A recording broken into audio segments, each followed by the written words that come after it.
নয়াদিগন্তের Facebook live থেকে স্বাগত জানাচ্ছি আমি শাহাদাত হোসেন রাফিদ। এই মুহূর্তে রয়েছি ঢাকা বিশ্ববিদ্যালয়ের শহীদ মিনার প্রাঙ্গণের সামনে, যেখানে কিছুক্ষণ আগেই বৈষম্যবিরোধী ছাত্র আন্দোলনে সর্বশেষ শহীদ হওয়া মাদ্রাসা ছাত্র শিশু আরাফাত পুলিশের গুলিতে দীর্ঘ সময় চিকিৎসাধীন থেকে গতকাল সে মৃত্যুবরণ করে। এরপর পরে ঘোষণা আসে যে তার জানাজার পর একটি বিক্ষোভ মিছিল অনুষ্ঠিত হবে এবং সেই বিক্ষোভ মিছিলে অংশ নিয়েছে বৈষম্যবিরোধী ছাত্র আন্দোলনের বিভিন্ন সমন্বয়ক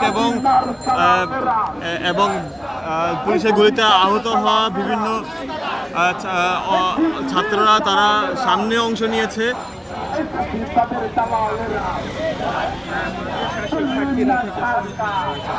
শহীদ আরাফাত ছিলেন এখন পর্যন্ত সর্বশেষ শহীদ হওয়া, এবং আরাফাতের বয়স ছিল মাত্র 12 বছর।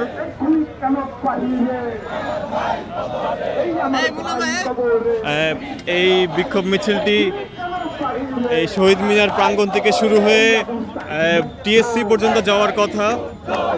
উঁচা করেন না, উঁচা করেন। আবু সাইদ মুগ্ধ, যে সৈনিক যুদ্ধ, আবু সাইদ মুগ্ধ, আমার ভাই কবরে, গুলি কেন বাহিরে, গুলি কেন বাহিরে, ভাই কবরে, ধন্যবাদ জানাচ্ছেন। এত না ঢাকা, এত না ঢাকা,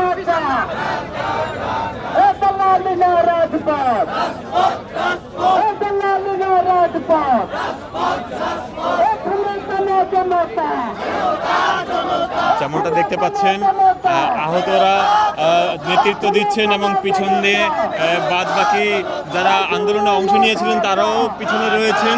তারা বিভিন্ন রকম স্লোগান দিচ্ছেন, প্রত্যেকেই ভারতীয় আগ্রাসনের বিরুদ্ধে তাদের স্লোগান দিচ্ছেন। যে সৈনিক যুদ্ধ, আমার ভাই কবরে, গুলি কেন বাহিরে, আমার ভাই কবরে, গুলি কেন বাহিরে, আমার ভাই কবরে, গুলি কেন বাহিরে, দিল্লি না ঢাকা, ঢাকা ঢাকা, দিল্লি না ঢাকা, ঢাকা ঢাকা, এতলা মিনা রাজপথ, রাজপথ রাজপথ, এতলা মিনা রাজপথ, রাজপথ রাজপথ, এখনো তালা জনতা, জনতা জনতা, এখনো তালা জনতা, জনতা জনতা, দিয়েছে রক্ত, আরো দেব রক্ত, দিয়েছে রক্ত, আরো দেব রক্ত, রক্তের আহতরা বলছেন তারা প্রয়োজনে আরও একবার আন্দোলনে অংশ নেবেন, তাও এই জুলাই আগস্ট হত্যাকাণ্ডের বিচার তারা চাচ্ছেন। বিচার না হওয়া পর্যন্ত তারা তাদের যুদ্ধ শেষ হয়েছে বলে তারা মনে করছেন না।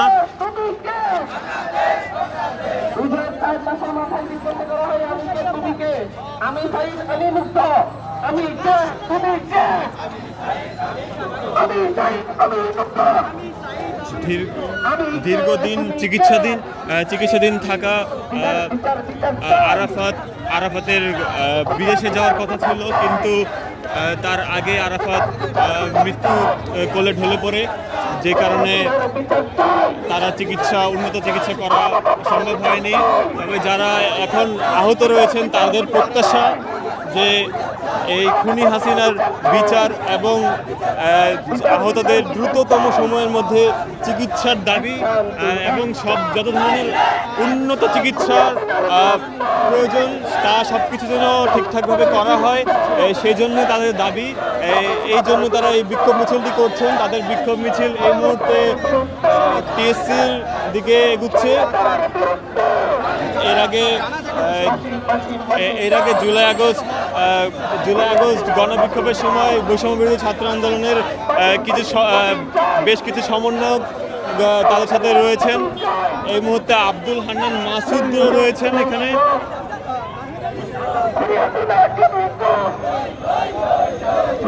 এবং বৈষম্যবিরোধী ছাত্র আন্দোলনের সমন্বয়ক সার্জিস আলম এবং জুলাই আগস্ট বিপ্লবের অন্যতম সমন্বয়ক নাহিদ ইসলাম এবং বর্তমান উপদেষ্টা তারাও কিছুক্ষণ ছিলেন।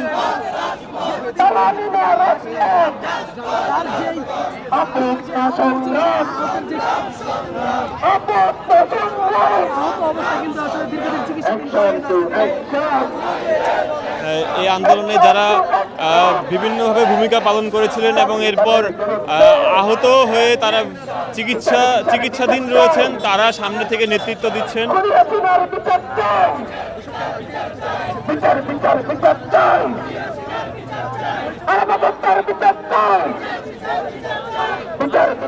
বিক্ষোভ মিছিলটি টিএসসির দিকে এগুচ্ছে। ঢাকা বিশ্ববিদ্যালয় কেন্দ্রীয় শহীদ মিনারের সামনে থেকে এই ছিল সর্বশেষ। মুক্ত হত্যার বিচার চাই। বিচার বিচার বিচার চাই।